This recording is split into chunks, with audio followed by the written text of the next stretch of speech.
Hey guys, welcome back to the channel. Those of you who've been following the channel for a while might have noticed that the channel name changed from Trey Dustpan to Weapon Gear Body. This YouTube channel for me has pretty much just been a digital journal of things that I've gotten to do and enjoy and want to be able to recollect on. I've been encouraged by several close friends that, hey, you should take your opinions, make some videos, put them out there for people to see and just kind of see where it goes. So that's where the name changed from Trey Dustpan being just a digital journal to Weapon Gear Body is coming from. If you're prior military, you're used to the term Weapon Gear Body, which is when you come out of the field, you're cleaning your weapon first, then cleaning your gear, and then doing shower, shave, changeover, sleep, all the rest plans type body stuff. So hopefully we can dig into firearms, equipment, and then personal hygiene in the field, some gear considerations, whatever we want to do. But for starting this new avenue on the channel, we're going to do a discussion about my Staccato P. I just recently broke 15,000 rounds on this, so I think I have enough rounds on it to have made an opinion. Starting back in 2020, I'd been listening to primary and secondary podcasts at length while I was at my previous job. It afforded me a whole lot of windshield time going from job site to job site. So I picked up modcasts, and then through listening to those modcasts, I got turned on to a guy named Chuck Pressburg that many of you probably know about. Joined his Patreon and have been on there for a while. But one of the things he would often harp on with the shot process is there are certain weapons like the 2011 that give you a mechanical advantage. You might have heard the term Indian versus arrow, and while the Indian does matter more, a nicer arrow is still a nicer arrow. So if I can be a well-trained shooter, having a better product like this over, say, a stock Glock 19 or stock P320, this is just going to be able to use that much better. When I, as a young engineer, heard the term mechanical advantage, I kind of just put it out of my mind because to me a mechanical advantage was a lever or a moment arm being used to amplify an existing force. Now that I'm a little bit more mature, I can see, yeah, a tool can give you a mechanical advantage as well. It's no different than swapping from a wrench to an impact. That's now a mechanical advantage because I'm using this tool in order to do this job quicker or potentially better. So long ago in my shooting journey, I was introduced to the 700 aggregate by an old platoon sergeant. I was trying to shoot the 700 aggregate with a bone stock Glock 19 and got very frustrated and pretty much just decided this whole 25-yard shooting thing is for the birds. I'm going to shoot fast up close, 10 yards and in on A-zone size targets, and left the 25-yard shooting from 2014 when I started trying it until, again, about that 2019, 2020 time frame. It was interesting that time frame, listening to Chuck Pressburg and other panelists on PNS Modcast talk about, hey, just because 3 yards, 3 seconds, 3 rounds is the standard, we're not really practicing for the standard at all. Let's be able to shoot small targets at distance because that could also translate into shooting small targets up close, like eyeballs, allowing you to stop the fight that much faster. So a mechanical advantage in order to shoot better is awesome to have. Through listening to Chuck talk about his shot process, I was impressed with his avoidance of the 2011 because he didn't want to, quote, cheat on his work Glock on the weekend and then potentially be coming in shooting a less accurate or harder to shoot Glock 19 and now potentially shank a shot due to grip angle, due to trigger, whatever else. As a reservist, my duty gun's a SIG M18. I might shoot it twice a year, so I'm not really worried about the duty gun aspect of it. And if I can get away with concealed carrying a large pistol like this, I would like to have the best large pistol that I can have. So thankfully, unlike someone who will go out and buy a $3,000 set of golf clubs and never actually practice or rarely use them and then blame the clubs for their poor game, I already had a really strong dry fire regimen going into this. Same platoon sergeant with 700 aggregate, was a big USPSA shooter, He encouraged guys in the platoon to dry fire, taught us how to properly, not just practicing your draw fire ones over and over and over again. And that hit at a really good time in my life because I was a broke college student. So it was a lot easier to just dry fire with pasties on my apartment wall and snap caps in my magazine than it was to afford ammo and go out and shoot. The Staccato brand has gone through a lot of changes in the last few years. This was not the first Staccato. That would be a little bit shorter barrel at 4.15, but this is the second generation of Staccato P. It is a steel frame, steel slide, and then a couple years back I did cut down the grip module to get it closer to that C2 length, and that can actually fit the 16-round C2 magazines, which we'll talk about. This is absolutely a more accurate handgun than a Glock 19. It also costs about 6 times what a Glock 19 costs, so I would hope it was more accurate. On top of the dry fire, on top of the live fire that I've done, I'm very thankful that when I started my military career, I joined the last organization in DoD to still be using a commercial off-the-shelf 1911.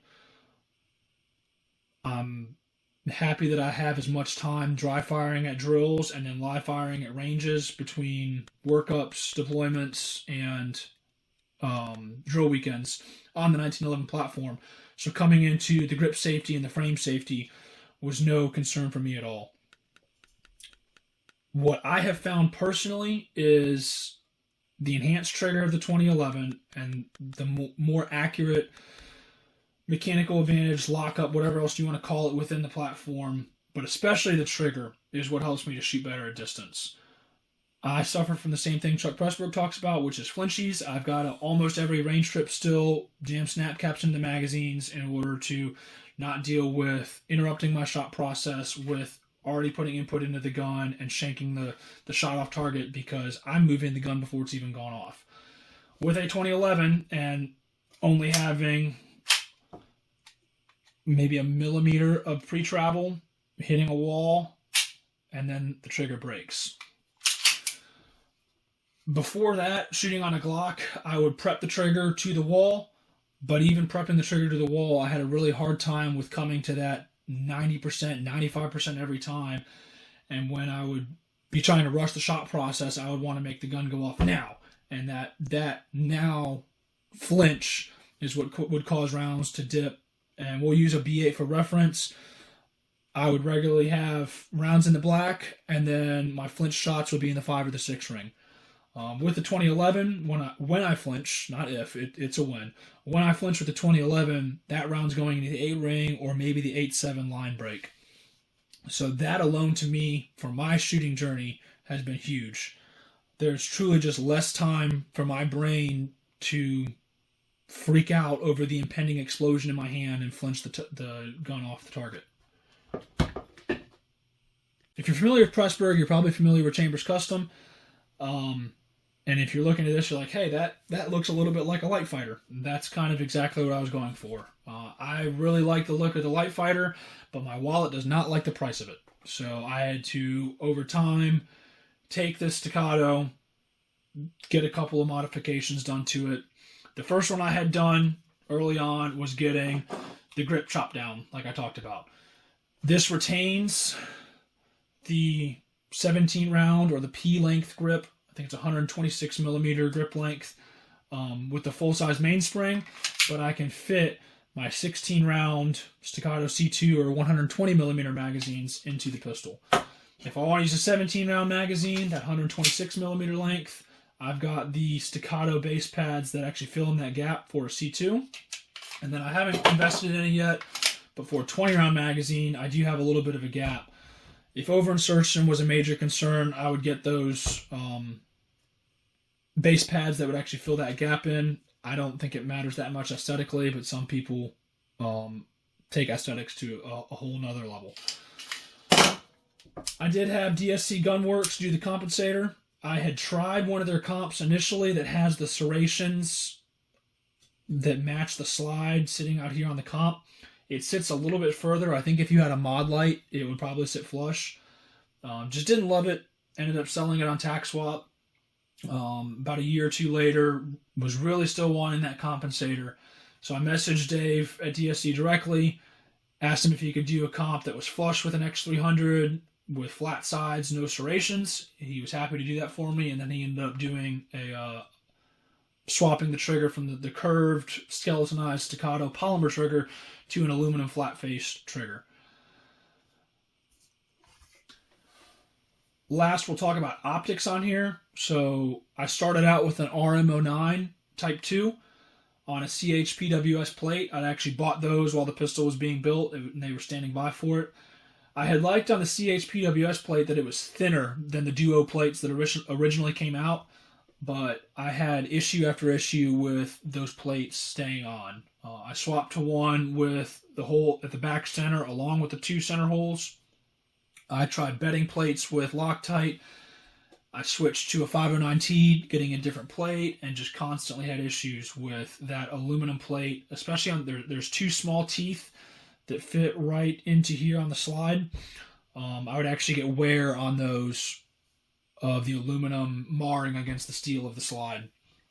So at some point, I'll throw it up on screen, I did switch to the Duo optic plates. Their second generation were thinner than the original ones, so this is still a little bit higher than I would like. If I could do it over, I would probably get the non-optics ready Staccato P, and I would get a Chambers Custom RDSM plate installed in order to have the rear sight in front of the optic if you're using something other than the acro. Like I said at the beginning-ish of the video, I have 15,000 rounds on this pistol now. I believe it's actually 15,460-ish. So right now there should be that round count scrolling across the screen.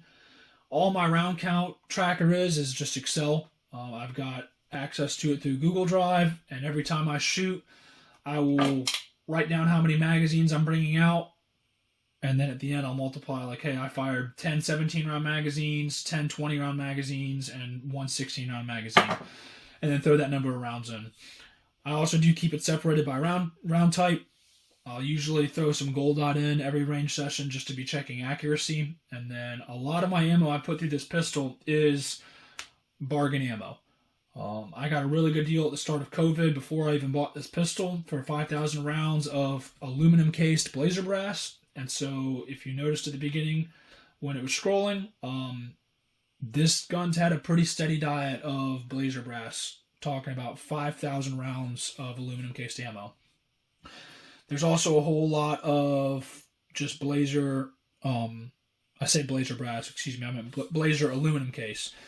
And then it's had almost 6,000 rounds of either 115 or 124 grain blazer aluminum brass cased. 6,000 of brass, 5,000 of aluminum. There we go. Ballpark about 600 rounds of gold dot 124 grain plus P through here. And this pistol has shot phenomenally. My point of impact difference between different rounds is minimal. We're talking 2-3 clicks usually, even with different grain weights. So that is awesome that I can have a gun 0 to carry ammo and then be close enough in the ballpark for most range days. And if I want to shoot a B8, it's just a really quick 2 clicks right, 1 click down in order to be zeroed for the next type of ammo. Having talked about it, here are my thoughts. This pistol is heavier than most other pistols, sitting at a little over 3 pounds, fully loaded. A fully loaded Glock 19 with an X300 and an optic sits at about 2 pounds, for contrast. So you're gaining 33% weight on this. Now that's a pro when it comes to shooting. That can also be a con when it comes to carrying. I'm 6'2", about 200 pounds, so carrying a full-size pistol for anything other than the heat of summer, I'm fine with. I can dress around the gun and don't need to worry about it. But if you were smaller in frame, couldn't dress around the gun the same way, this additional size and bulk could cause an issue. With that weight, you have to have a good carry belt, a rigid belt that will actually be able to hold the weight of this pistol. There's no doubt in my mind this shoots better than a stock pistol. It better because it's 6 times the price, like we talked about. I don't doubt for a second that something like a Nighthawk, a Chambers Custom pistol, any of those would probably shoot the pants off of this. But I think Matt Landfair put it really well with there's a major jump from a stock polymer frame pistol to something like a Staccato. We'll call it a 50% improvement between the two. Then there's only about maybe a 10% improvement going from the Staccato to something like a Chambers. But my cost is significantly increased to squeeze that last 5 or 10% out. So with where I'm at in life, this pistol has served me quite well. That being said, even though this is an accurate pistol, I'll tell on myself a little, it's still 100% the shooter. I shot a stage back in December on a sniper match where you had to shoot pistols. They set it up as more of a no-fail style, and you had a 5-point Texas Star with 7 rounds to clean it. I hit 2 of the 7 points of the Star. So 100% got in my own head, was trailing behind the targets, but you can have as accurate of a pistol or rifle as you want. If you can't shoot or you get in your own head, it's not going to matter. You're still going to miss. The other cons people talk about with a 2011 or 1911 for that matter are your frame safety and your grip safety. The frame safety, to me, as soon as this pistol clears the holster, the safety comes off. Finger's not on the trigger until I'm already on my sights getting ready to shoot. If I was going to, for some reason, draw the pistol and then just have it out, which I'm not a fan of, that's why we practice draw fire ones and draw fire strings, is that pistol doesn't need to come out until it's time for that pistol to come out. But if I did, then my thumb would be riding the safety with the safety engaged, much like a rifle, where that rifle's on safe until it's time to fire, and I'm starting to build that grip, come up, safety comes off, looking through the sight, and then I can break the shot. The other issue people talk about is the grip safety. I do not think you should pin your grip safeties with a rubber band, with a mechanical pin, anything else. This is well broken in. Hopefully you can see it on the video. I only need about that much pressure in order to deactivate the grip safety. So no pressure at all. Grip safety does what it needs to do. Just the slightest pressure from my thumb, and that grip safety is deactivated.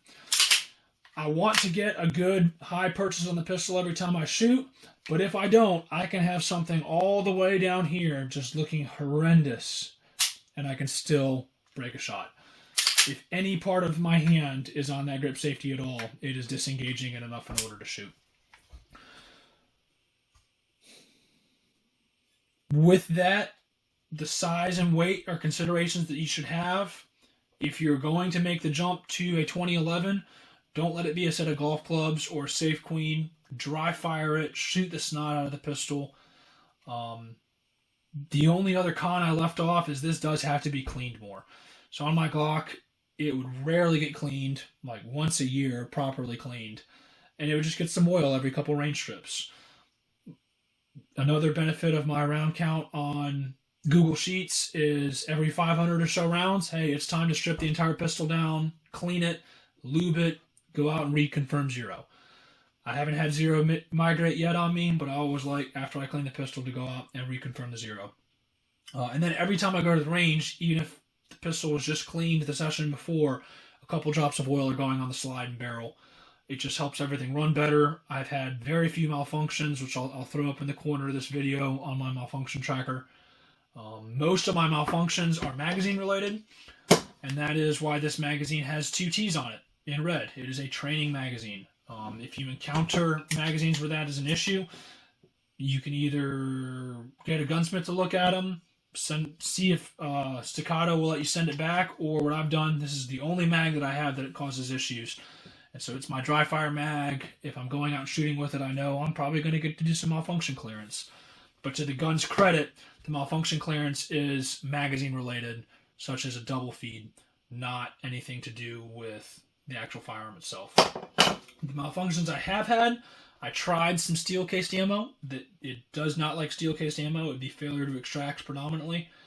And then as the springs wear out, it's a good indicator that something's wrong with the gun, something's getting worn out when you start getting malfunctions semi-regularly. So we're going from essentially 0, unless it's a magazine-related one, to 1 every 100, 200 rounds.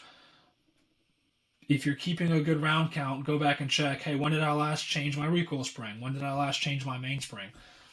And that could be telling you, hey, it's time to go ahead and swap the recoil spring out.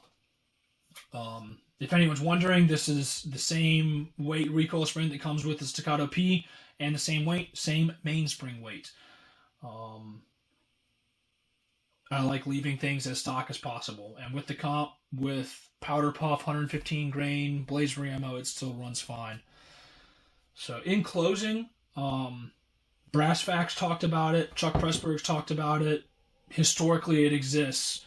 I just don't love the name of the offensive pistol. But if you look at the Mark 23 for the U.S. Navy, it's a large pistol in 45 ACP with a laser aiming module with a suppressor. And I think that this pistol does fall into that realm, where a Glock 19 is kind of a jack of all trades. It can be concealed carried, it can be worn in a duty rig. A Glock 42 is definitely a concealed carry pistol. A SIG 365, the 10 or the 12 round one, definitely falls in the concealed carry realm. This can be carried, but you have to dress around it. But what it allows me to have is the largest pistol that I can carry, the most accurate pistol that I can carry, and is potentially the best mechanical advantage I can have in a fight. It trades weight and bulk for shootability. So in closing, hopefully the video editing went well. There should be a couple different strings of fire, me shooting a pistol, targets throwing up throughout it, so you don't just see me handling a pistol the entire time, because that would get boring as all get out. If you've got any questions at all, please drop them in the comments. I'd love to be answering them from people. If there's things that you'd like to see in videos later on, let me know. I've got a Beretta A300 that I think will be the next video that we talk about with a firearm, and I think I'm going to do my press check consulting gloves as just a simple short gear related video for a review on those. So yeah, thanks again for watching. If you don't mind, please like and subscribe, and I'll see you all next time. Thanks.